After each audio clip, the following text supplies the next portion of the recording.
Welcome back to the City Ramble. Joining me, Amos Murphy, Adam Booker, and Luke Barsley of the Luke Offbeat Podcast is his lovely handle on the on the video call. He's telling us, Adam, how are you? This is Tuesday. Well, it's actually Monday at the point of recording, but this is coming out on Tuesday. Have you calmed down from the weekend? It feels like tensions were high across the City fan base, but you're usually, one to keep your head screwed on even at the worst of times.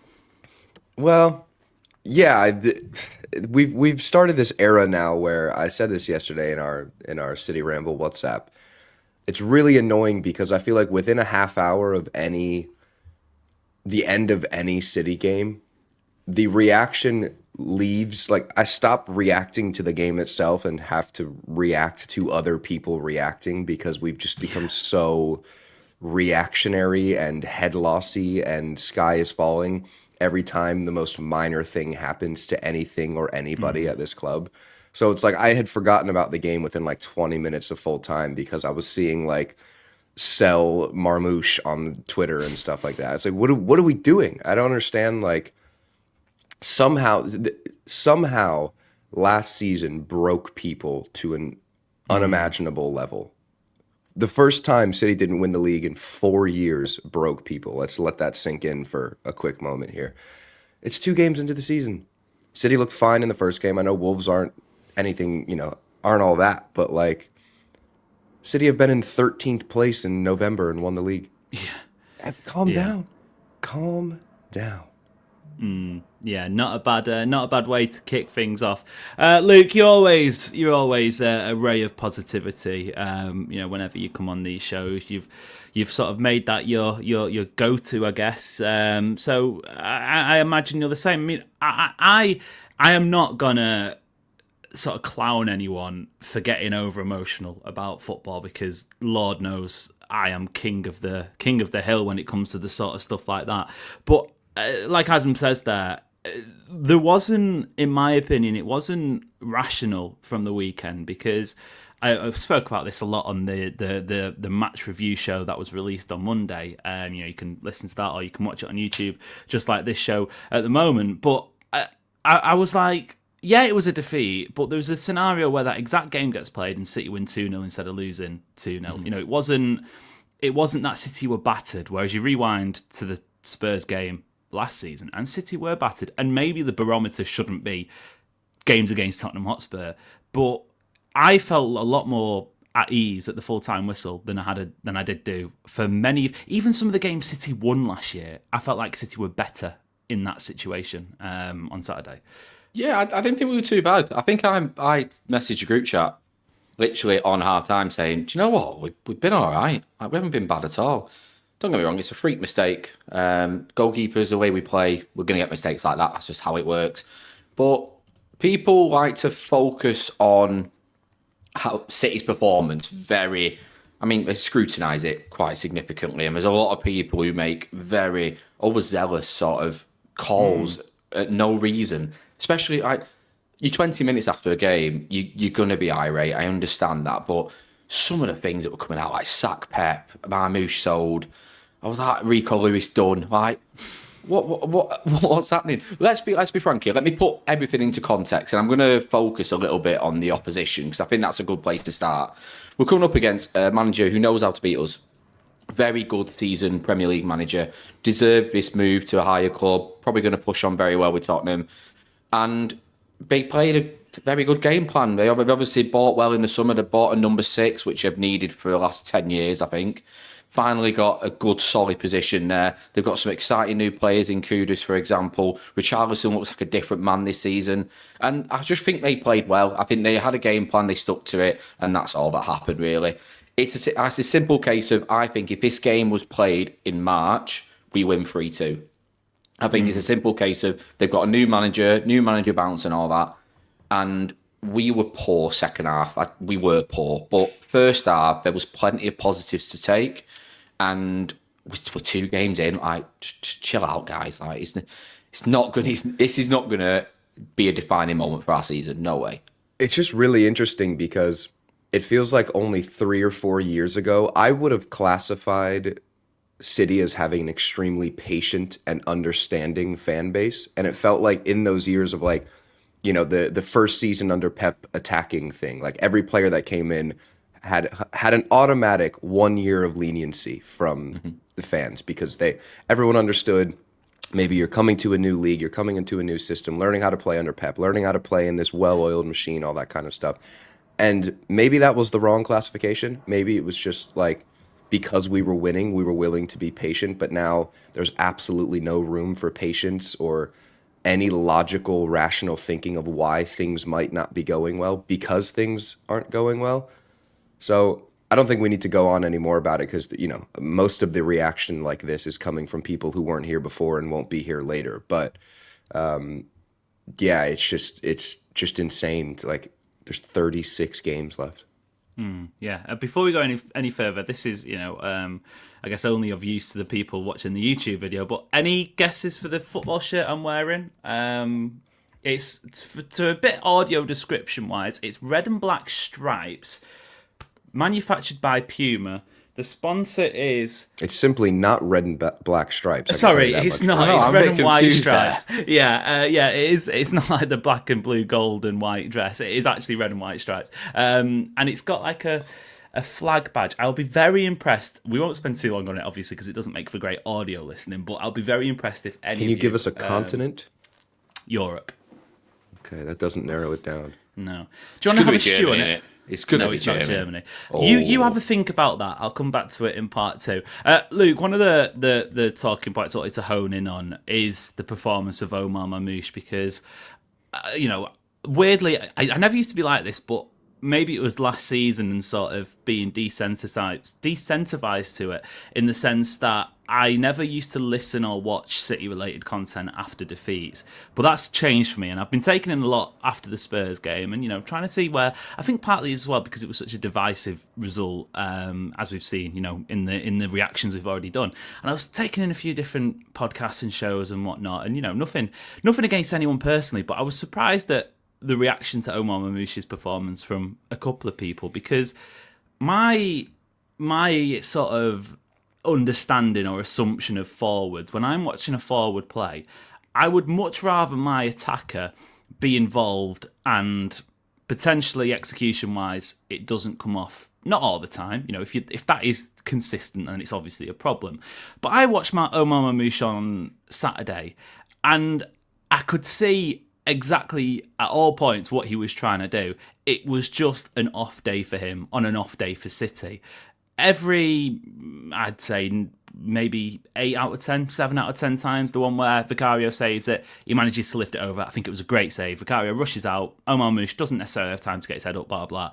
He almost squeezes one in from an improbable angle, which came really well from him pressing and winning it back.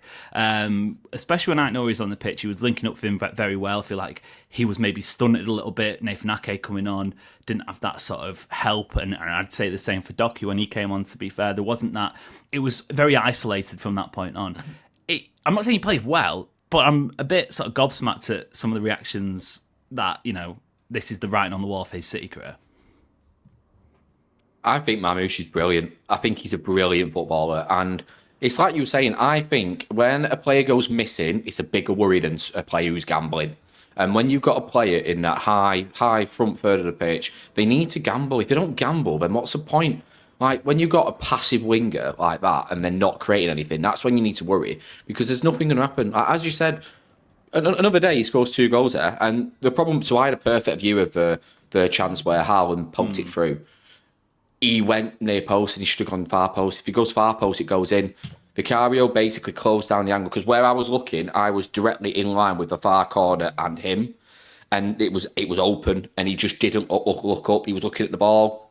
Obviously... How many times has he scored that chance in his Vicario career? had a 50-50 shout as well, didn't he? There's every chance that Vicario sort of closes down the near post, the far post, whatever it was, and then Marmoush's shot goes in the opposite one. It was just one of them. Like, it was he read it well, and it was a good save. Of course, yeah, it was a good chance. Probably should have scored, but he'll score that probably 5 more times in the league this season. It's just you want a player to gamble, and I feel like there was a couple players at the weekend who were trying too hard. Him and Reinders really tried too hard. Like, Reinders just looked like he was trying to think 2 steps ahead of everyone else rather than just playing it simple, especially that first half. If he'd have just taken some time to just relax into the game, I think he'd have been perfect. But again, Marmoush didn't start the first game. He's probably feeling like he needs to earn his place back. That's why he's probably just tried to rush things. Reinders, first home fixture, he's probably going to try and he obviously wants to capitalise on his performance last week. Again, he was trying to add this is what happens early season. People, you'll just understand that it's not a fixture on the player. At the end of the day, they're still fantastic footballers. They can have off days. Everyone does it. And I think Marmoush is going to score 10, 15 league goals this season. And I'd be very, very shocked if not. I've also got him in my fantasy draft team. I am trying to instill a bit of confidence in him. So how much of that do you actually believe? 100%. I do. Don't get me wrong. I talk a lot of rubbish. I know I do. But Omar Marmoush, he is the one to watch. I think he's a fantastic footballer. He's going to be a pinnacle in our attack for the next 5 years minimum, and he's going to score goals. The thing about Marmoush, it's not as if it's Savinho or Oscar Bob or one of these ultra young players who haven't shown that they can do it at a consistent level yet. I mean, the goals aren't any bigger in the Bundesliga. Like, we know that he can put the ball in the back of the net with regular frequency. So I don't think it's necessarily a worry to, as both of you said, you'd much rather have a player like that involved and missing chances than just being anonymous, because eventually he'll get hot. The ball will start to hit the back of the net a bit more for him. And, you know, that's the player we saw in stretches last season. The other thing that is worth pointing out, City had virtually no preseason, right? They went to the Club World Cup. They had the Palermo game. They had one behind closed doors friendly. Yeah. On that left-hand side of the pitch, it was Ryan Aït-Nouri, Marmoush, Tijani Reinders in midfield, and then Nico Gonzalez sort of popping up over there as well. That's 4 players right there that have virtually never played together. We're talking they're in the first 200 to 300 minutes of ever playing together in any capacity. There's going to be a teething period this season when, yes, some of these players came in January, but they've played together so infrequently that they're basically having their preseason through like the month of August. And Pep has said that in years past, that when they haven't played a long list of preseason friendlies, especially when they have, you know, big squad overhaul in the summer, it takes August into September for things to gel, especially the way that Pep wants to play. So if this was, you know, year 3 or 4 of Ryan Aït-Nouri and Marmoush and Haaland all combining, and it's like it's still not clicking, yeah, fine. But the signs were clearly there that Aït-Nouri overlapping Marmoush and, you know, Reinders playing on that left-hand side of the midfield, that things are going to happen, and the execution didn't come off. But you'd much rather, as you guys said, for those situations to get created and not be executed well than there just to be nothing going on. Because that's the difference between this game against Spurs and what we saw last season. Is so much of last season, City were just so stale and the wingers were anonymous and there was no happening. Yeah. No creativity from midfield. And that's clearly not the case. It's just the chances aren't coming off. And when you have players as elite as Haaland, Marmoush, Foden, when he gets back into the swing of things, you know the chances will eventually come off. Yeah, totally. I think City have got options on that left wing, and obviously it could change transfer wise if for whatever reason Rodrigo there's movement on that front. But I think it just, to me, Luke, to sort of wrap up before we go to the break, the entire performance, to me, I said this yesterday as well, it just felt like a collection of players who haven't played a lot together. I know Adam was sort of suggesting that in his previous point. I'm confident in saying if this game is played in October, and maybe that this doesn't work out because Spurs would have had longer together and they're more well drilled and creatively maybe they've added 1 or 2 players. I don't know, but I just feel like if you give this set of players 2 more months, 3 more months of training, of working together, of sort of learning the ropes with each other, I feel like City win that game just because of the way it was played. I didn't walk away from it going, goodness me, Spurs are a level above. I just felt they were a bit fitter. They were able to sort of get to balls a bit better. Like you said before, Bentancur and Pliny, that is a bastardised midfield. That's horrible in terms of, you know, second game of the season. What do you not want to come up against the midfield? And you've got 3 midfielders who are playing their first ever game together in Nico, Reinders, and obviously not Nico and Reinders, but that midfield 3 with Cherki in there. I think I'm right in saying didn't even see it in a friendly. So it just, to me, was like, all right, stock check. This is where City are. But like we said at the top, there's no need to be sort of crashing out over it. Yeah, it's a brush it off and move on type of performance for me.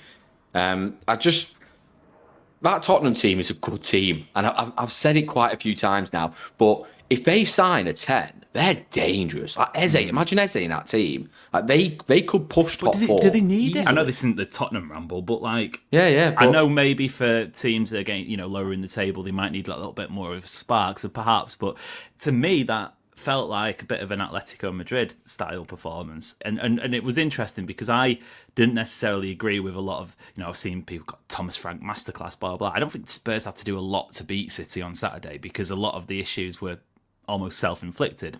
Like I said, I think a lot of it comes down to the fact City haven't played a lot against each other, the players. But do you think they need that kind of extra swazzle? I don't know. It felt like I think were they well do. balanced. Definitely in home games. I think they do. But I've said it. If you're a long-time listener to this podcast, you know I love a six. When I'm at a game, I watch for six play football because I just think you can tell so much about a game based on how the six is performing. And R6 looked a bit rush. He looked a bit hesitant at certain times with Nico.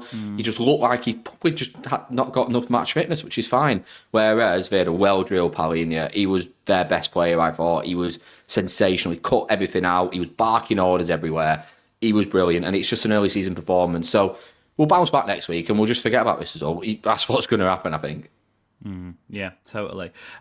Before we go to the break, a clue on Shirtgate, and this might help the listeners as well as the viewers. I've just asked Google for their best ever player, and it's come back with Matthias Klick, formerly of Leeds, I believe. Currently, or not currently actually, but possibly once of an MLS persuasion. I think I know the answer. Should we have answers after the break? Stay exactly where you are. Welcome back to the City Ramble. Before that break, I gave our esteemed panellists a little clue as to the football shirt I'm wearing. We've had a best ever player being Matthias Klick, or at least one of the most notable ones. Luke, before I hand it over, because your face is a picture. For those who can't see it, it is very much a face of a man who doesn't have a clue. I will say that they compete in a league where possibly the most well-known team would be Legia Warsaw. Is that any help to you? Oh, I wasn't thinking. I was thinking like Czech Republic, and I think Slavia play in red and white. That's where my mind was going. Yeah, I think they do. Yeah. I think Slavia play red and white. It's not Slavia. Yeah, that would have been my guess. I think it's quite rude now if I try and do another guess. And to be honest with you, I don't want to embarrass myself and name a team in Poland who doesn't play in red and white. So over to Adam Booker, everybody. Thank you. He looks a bit confident here, actually. I know the answer because Mateus, as my full-time job is covering MLS, he just left MLS for this club, and it is his boyhood club, I believe. Yes, it he's is returned to the club. Is it FK Cracovia? Cracovia is correct. Cracovia. Yeah. Nice. Which is obviously a team from Krakow in Poland. So that's where it is. Picked it up a couple of years ago. Weird stadium. You wouldn't even know it was a football stadium. It looks a bit like a shopping centre. But yeah. Well, anyway. We're on that path ourselves. So. Maybe we'll save that discourse for the international break because I know you had a little, a few We'll call them interactions. Allegedly. Anyway, I wanted to sort of touch base, Luke, on Ryan Cherki because he's another player who I think, and look, I'm coming across quite happy, Clapper, in the last couple of days, but maybe listeners, watchers, audience, feel free to call me, say, and I'm speaking absolute nonsense. But again, I wouldn't have played Ryan Cherki. It felt like an exciting move when the team news came out. It felt like a bit of a rogue one as well, given how Bernardo Silva, Nico, and Tijani Reinders had played against Wolves. Being said, Luke, when I'm watching Ryan Cherki, it's fascinating because at the moment, the criticism I would lay at his door is the fact that he's constantly looking to get on the ball. And I think that's fine if you're playing for a team, as he would have been with Lyon, where it obviously fully goes through him. One of the biggest things I feel like Pep Guardiola will have to work with him about is getting him in positions where he's going to be effective to get to the ball. And I feel like for him, that could be frustrating because you might go 10, 15 minutes without seeing it. And this was, this is what Kevin De Bruyne had to learn when he was playing under Guardiola. Like, you might think Kev is having a quiet game, and then suddenly he'll pick the ball up or whip across in, and it will be, on the head of Haaland, whatever. No, it won't be on the head of Haaland. Well, it might be on the head of Haaland, but Haaland's heading it, skewing it over the bar. You get the point. Being said, I thought there was some green shoots there because he was lively, he was involved. There was a few things that came off, there's a few things that didn't come off. Again, I don't subscribe to the idea that he had an absolute stinker. Maybe I'm being positive and I can see, like I said, the green shoots, the more promising side of things, because I'm not necessarily saying it was perfect. But anyway, what did you make of his performance? I love people calling you a happy clapper. As someone who speaks to Amos every day, happy clapper is not what Amos is. No, he's a very realist guy. But I agree. I think it was exciting. And I think what we saw a little bit in the Wolves game as well, of the difference with the Premier League is in the first 60 minutes, you're not going to get a lot of space theoretically against most teams. Final 30 minutes, you're going to start to get a bit of space. And against Wolves, he got that space for the goal. And he took it very well. And I just think it was a simple case of they had two very good holding midfielders who were making it narrow. They were trying... Obviously, they've got Sarr playing as a 10 who's not a 10, is he really? So the whole plan was to just keep it tight, make sure that they don't get enough space in between. And they sort of executed the game plan very well against Cherki. But there's something there with him. He's a bit stockier in person than I thought he was. He's a little bit stockier. I like how he moves as well. He's a glider. I like to describe people as gliders and non-gliders. Times. Yeah, he's Are you a glider he's a when you step on the pitch? Am I a glider? I'm a 5'9" podgy guy. I'm not a glider. I'm a stomper, is what I am. I don't glide anywhere. Careful calling him stocky. They're going to start calling him Ryan Shirtgate before long. Oh, here we go. It's happening. He don't have the calves. He don't have the calves. Unfortunately, we're waiting for that. But yeah, he's exciting, and I like how he shifts it both sides. I love a player that can shift it both sides. And was he he's the one another who one. put the cross in for Haaland's what should have been? Yeah, he was. goal? Yeah. Yeah. So this is again, like, I know it was at the end of the half and City had just had calamity with James Trafford, but he was involved. And if maybe this is unfair, because I think in the first half Oscar Bob was involved when it was going well for City, and obviously he played a little bit longer. And in that second half, it did get a bit flattened. But I don't know, Adam, you can pick this up. Sorry to interject, Luke, but just to move it along a little bit. I don't know if this is me sort of imagining what happened, but it felt like maybe that was a learning curve for Oscar Bob in that second half, because it was just when City needed someone to really get on the ball and make things happen. I don't know if I saw enough from him yet. He looked like a guy who has played very little football and has just come back from a long-term injury, which is fine, but at the same time, City are going to have to get results or be in situations where they're losing, and they will need to know who they can call upon. Yeah, I think just on Ryan Cherki quickly, I think you can simultaneously have a good game and put in a good performance while it being the wrong selection. Yeah, I think it's fine to say that. On Oscar Bob, I think you're correct. I think he and Cherki both in the early days of their City careers, and I know Oscar Bob's been in the first team for a couple of years now, but truly as what appears to be a bona fide starter now, it's still early days.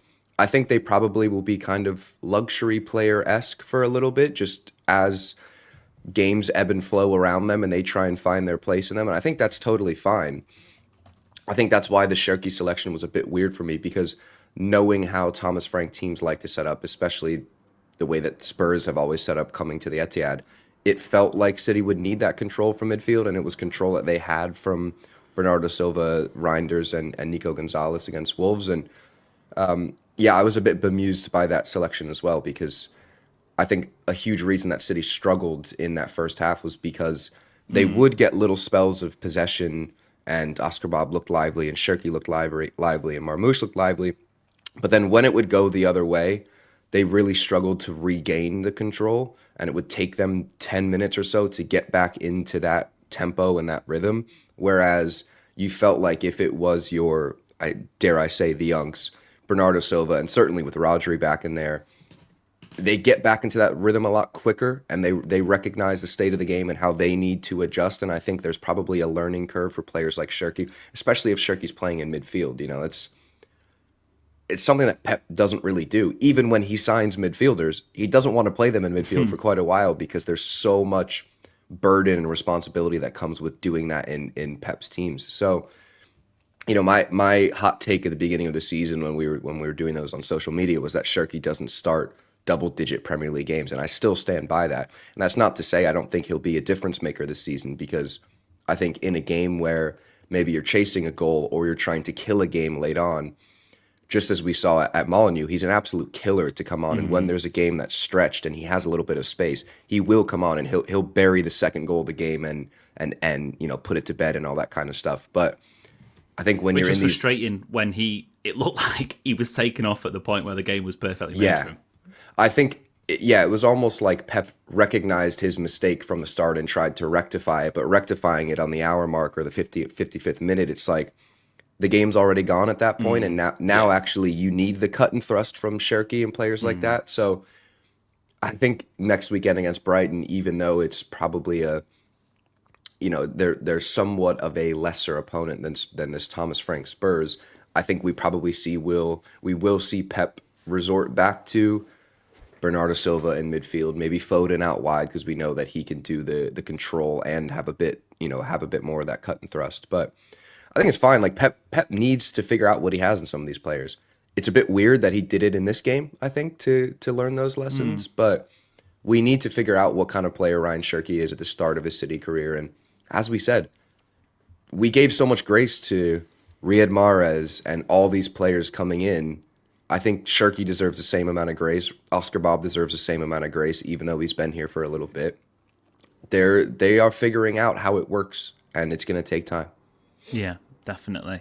In terms of anything to add on top of that, Luke, because I think there were certainly eyebrows raised when Cherki started the game, and again he was involved.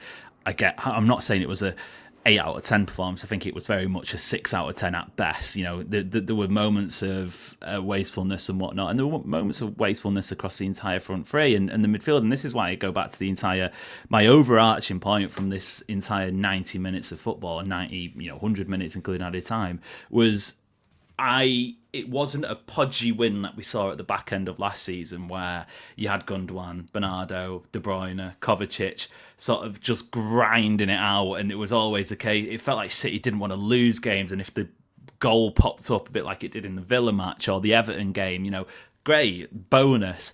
It felt like a collection of really good players who just, again, don't have that muscle memory yet. And I think there was more positives than negatives, and I think even though City lost the game, Guardiola will have learned more than if they had won it. Almost, if it was another Wolves, for example, in that sort of third gear, okay, yeah, but what do we know now?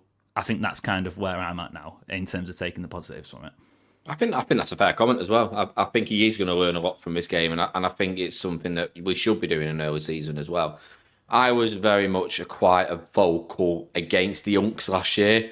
I used to find it boring to watch in the stadium. I would constantly God's sake, this is the same drab as week after week after week. But we grinded out results, and I get it. So I'm very positive about this team. I think we're going to do well this year. I genuinely think we should push top. I think we should get top 2. And then just let one of the other 2 bottlers just decide to fall away down the league table. And then we'll just be there, as always. We'll go on like a 20-game unbeaten run after January again, like we always do. So don't panic, people. Well, it raises an interesting point. I've actually got it as the last talking point of this episode, because there is obviously a lot of concern.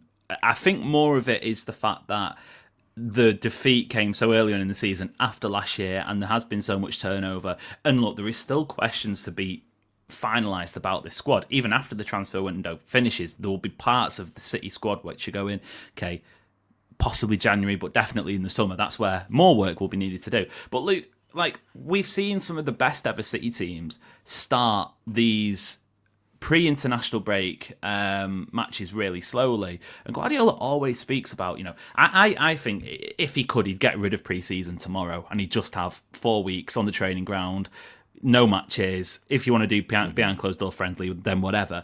I feel like I don't feel like he has said it himself. The goal isn't to peak in October, November. It's to be there March, April, May, etc. So like, yes, it might feel like we're a long way away from that yet, but the best ever City teams have had similar results like this early on in the season anyway. And we do it time and time and time again. Do you know what I can't wait for? Cherki to play a left back, and then everyone will just be like, "What's happening here?" And he'll turn out to be one of the best left backs of all time.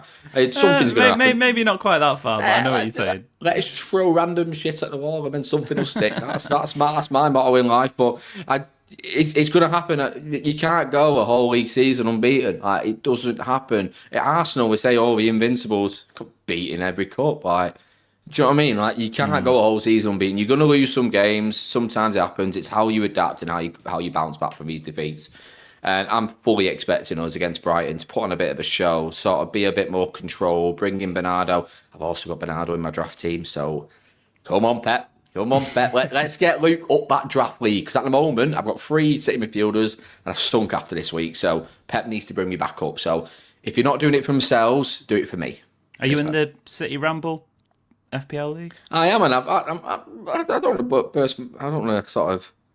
Actually, I started off very well. Am I still doing well? Because you're annoying me, Amos. I'm being very quiet for a reason. I can't see you in the top 10. I'm top 50. I'm top 50. Who's top? It's not you, is it? Is it? It's me. Oh my God, Luke! That's how annoying is that? Because Amos just complains and complains Constantly. about FPL and how useless it is. I can't stand FPL. Although, what I will say, this year they have introduced some what I would consider positive changes, where you can get a few more points from midfielders who, traditionally speaking, that was one of my issues. It felt like if you weren't, for midfielders and attackers, if they weren't scoring goals, they were pointless. Like, Rodri is the best player in the world, and he was useless, basically. But yeah, I'm not even top 4 of like the contributors as well. Like, Matt Kerr's doing well, DMP's doing well. Like, what is that? I thought it was flying, but I'm sinking. Nope. You bobbins, mate. Your bobbins will be having words. Might hey, need to go don't worry, mate. Milos Kirkes masterclass inbound, and I've got a Langer. Whoa, come on, you baby. Might be needing a loan. You might be needing a loan to the Championship FPL. Oh, I guess it wouldn't be PL, would it? Anyway, rambling. Adam, anything to add before we call it a day? No, I think Luke is spot on. I mean, everything about the start of this season has actually been a portent of good fortune, if you ask me. I mean, we were all sitting here during the Community Shield supporting Liverpool because we know what it means for them to win the Community Shield. And now we have all of these signs of City starting poorly, City starting poorly against Spurs, City starting poorly against a Thomas Frank side. These are all things that lead to good fortune down the line, if you ask me. So I think we should all be beaming with positivity. There you go. It's like the Ted Lasso thing, innit? Instead of having win in the background, it's just lose. Fantastic. Which is weird coming from me because I hate both positivity and Ted Lasso with a burning passion. I actually think, Adam, you are more similar to Ted Lasso than you think. Over to you, Amos, to close the show. Thank you. As a esteemed, or maybe less so at this moment in time, former British TV presenter said, and on that bombshell, we'll see you later.